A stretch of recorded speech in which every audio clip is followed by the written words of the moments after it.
Hello everybody, welcome to the latest edition of Monty's Restoration, and we're carrying on with our rearmost axle, putting the wheel hubs back on and getting it all back together. And the first thing we need to address is the leaking grease that we had around the S-cam bush. If you remember from the last episode, as soon as I put the grease in, it just pushed the felt seal out and grease going, well, inside the brake shoes really. So I've come up with a little modification, made these little shims up, and hopefully that's going to fit around that seal like that, along the S-cam, and it'll just help hold that felt seal in. It's nothing special, just a bit of old oil drum that I've cut up, but that's sitting in there quite nicely, and I think that's going to hold that little felt seal in place quite well once we get all the brake shoes on. So yeah, brake shoes, that's the next job. Before I actually fit the brake shoes or go any further, I've got to strip this tape off of the end of the axle shaft. Now I put it on when I first stripped it down, the idea being it'd keep it clean, stop it going rusty. The only trouble is it's paper masking tape like you would use on a paint job, and anybody who's left a bit of masking tape on after a paint job for too long will know it's an absolute pig to get it off. So this has been on here for what, 8-9 months now, out in the sun and the wind and the rain. It's proper dried out and well stuck, and that's going to take a bit of scraping off. But once you get it scraped off, the good news is underneath the axle shaft is nice and clean, all shiny, and we've saved it from going rusty while we've been doing all the other work. So there is a positive to it, even though it's a pain in the butt getting all the tape off. Onto the brake shoes then. Like everything we've got so far, all nice and clean. There's our little bag of springs sitting on the side there, all cleaned and reconditioned and ready to go straight on. Now fitting these brake shoes is easy when you've got no hub in the way. I say it's easy, it's still bad enough, and you have to be a bit careful what you're doing. So good coating of copper grease on the actual bushes, and slide the top shoe on first, and then you've got to fit the inside spring, and there's two of these, two short springs and this little dog bone thing that fits around the S-cam. So you clip that, hook that onto the top shoe first, hook the bottom shoe on. It's a little bit difficult, you've got to keep the tension on the spring, stop it jumping off the top shoe, and then stretch the bottom shoe round and clip that in. Of course you're fighting that spring tension to get it straight, to get it to slide on, but it's not too bad. Once you've got that on, then comes the difficult bit. You've got this big spring that's got a hook on the front. So first thing we're going to do then is wrap a little ratchet strap around the shoes to hold them together and stop them moving about. Even though it's got that back spring on, they still move quite easily. I'm trying to hook that front spring on. The last thing you want is the bottom shoe opening up a little bit and just making life harder. Now there's a sort of accepted method of hooking these springs on. Once you get the shoe in place, that's not quite in, that's better. Hook a screwdriver in the spring and then hook it around whatever you're trying to put the spring onto and stretch it down. And I don't know if I've just not got the technique for doing this. I've been doing it for years on different brake shoes and I can never get it. I don't know if I'm a bit scared I'm going to catapult that spring up my nose or what. But anyway, I've got a better technique of doing it. Hook a cable tie in the end of the spring, get your little crowbar, put it under the shoe.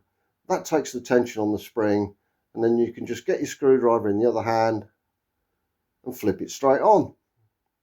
Pull the screwdriver out and then pull the cable tie out. Job done. And no spring going up your nose.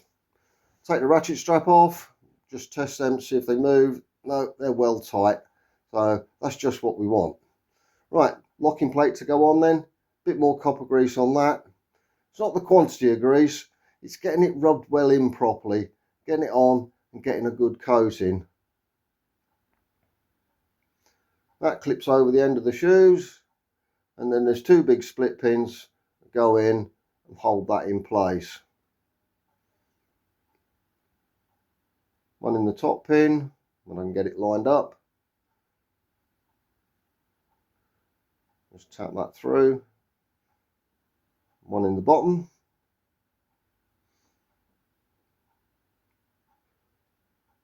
Again, just tap it in gently, make sure it's right in, and then open the ends of the split pins up, hold them in place. Job done, one set of shoes fitted. Only one problem, I've managed to smear some copper grease on the top one, look. I'll have to get that cleaned off before we fit the drum and what have you. Right, next up then, wheel hub. Now in theory, this particular wheel hub should fit straight on. It's the wheel hub that came off of here with the same bearings that came off. They were in good condition and didn't need replacing. It's got all the same spacers, so that should go straight back on in the same way as it come off and be absolutely perfect. However, I want to check to make sure. So I've had a look in the handbook, and the handbook says assemble the hub bearings and everything without the gland seal at the back. Tighten the nut up until it's just nipped. Check for free play. Check for any rock. And then if that's all okay, you've got the right spaces in there, and then you can strip it out again and fit the gland seal. So we've got our hub on, when I can get the nut on here. Gland seal and everything's still sitting on the floor, as you can see. Let's get our custom made hub spanner. Just nip it, and no, that doesn't want to turn. And it doesn't want to turn because it's actually stuck on the brake shoes, because you do need that gland seal and all its spacers, etc., to hold the bearings out. So it comes off the wagon again, and we fit the gland seal. Here we go. Helps if you get it the right way round. That's better. That fits in. Centre collar down the middle. Then the back bearing goes on. Make sure that rotates all right. Try the hub again. Hub on. Spacers in. Front bearing in. Oh, we're sliding out. Get that nut back on. Does it turn? Oh, that's better. Yeah, it turns nicely now. Tighten the nut till it's just nipped, it says in the book. And that's reasonable. It doesn't actually have a torque setting on that nut. It just says do it up tight. Exactly what is tight. But if you have a look, I'll get the camera. You've got to get it to locate in these slots in the end of the axle, so you can put the little locking screws in to hold it in place. So that nut needs to be a little bit tighter than it is, so I can get the locking bolt in. But we've got no rock, and we know it spins quite nicely.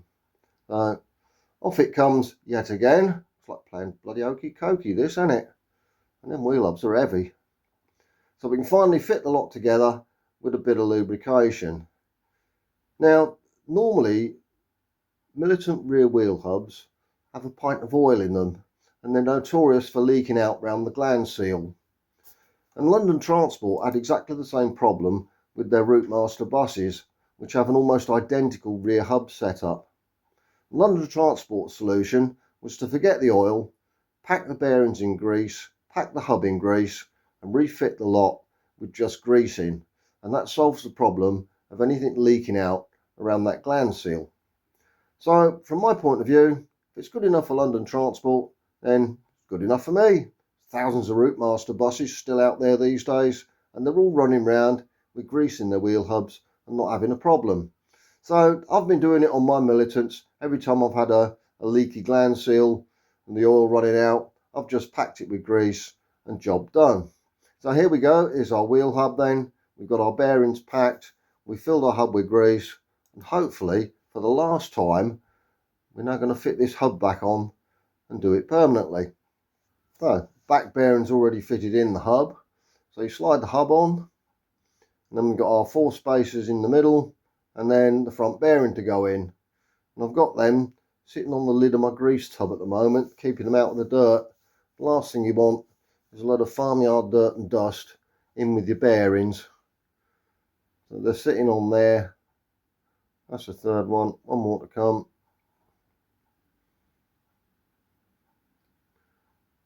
Front bearing, again, all packed with grease, well greased up. Last of all, that big nut. Hub nut goes on, wind up till nipped, as it says in the handbook. Does it still spin? Yep, that's spinning nicely. So we've got to tighten it up properly now and get that little locking bolt. Now I don't know if my little hammer is going to be enough to knock this round. I'm going to give it a go. And you can just about see it moving up the back of my leg there. And that has gone on rather nicely and has tapped round. And that's lined them holes up. You'd be able to see it if my hat wasn't in the way. And ready to put the locking bolts in. Now at this point, I seem to have had a complete failure in the nut and bolt cleaning and bagging system, because I can't find the little locking bolts anywheres, and they're special ones with square shaped heads, so it locks in to that slot at the end of the axle. You can't just use any old bolt, it's got to be the proper ones. And can I find them? No. So I'm a bit annoyed with myself. I've put them somewheres and I don't know where, and I can't find them.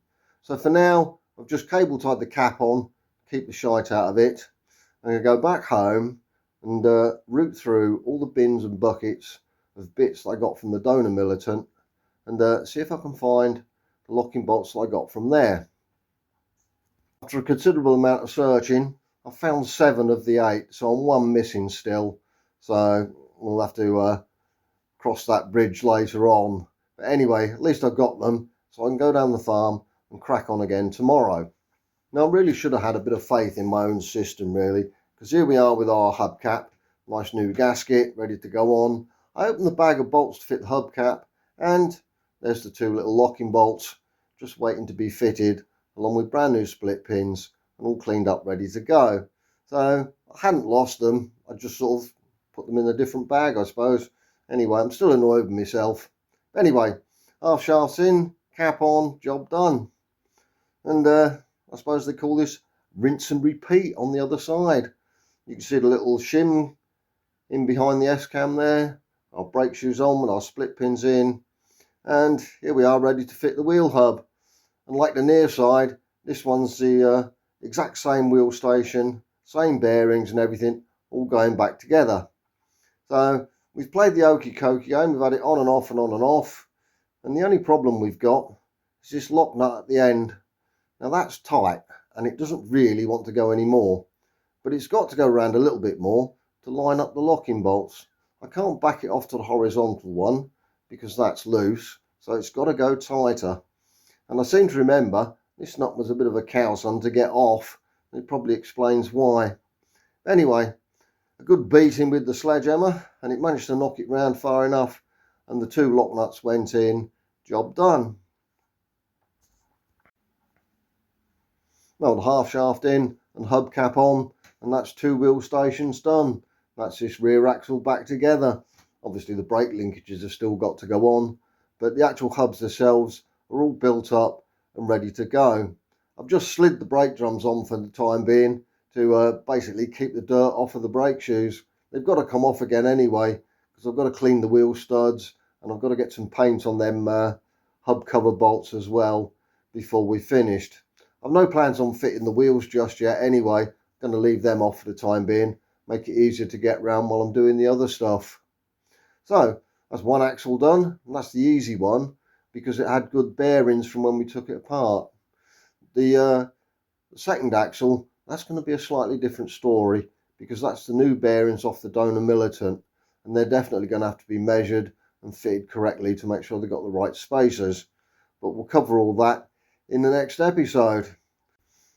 As always, thanks for watching, looking in on the latest bit of progress on Monty. If you enjoyed the video, do please tick the like box, and if you haven't subscribed yet, go on, tick the subscribe box as well. Feel free to leave a comment as well. I do read all the comments and I reply to a lot of them, and it's nice to get a bit of feedback from people who've been watching and those that are interested. Now, that's about the size of it for this episode. Thanks again, and look forward to seeing you in the next episode. Bye for now.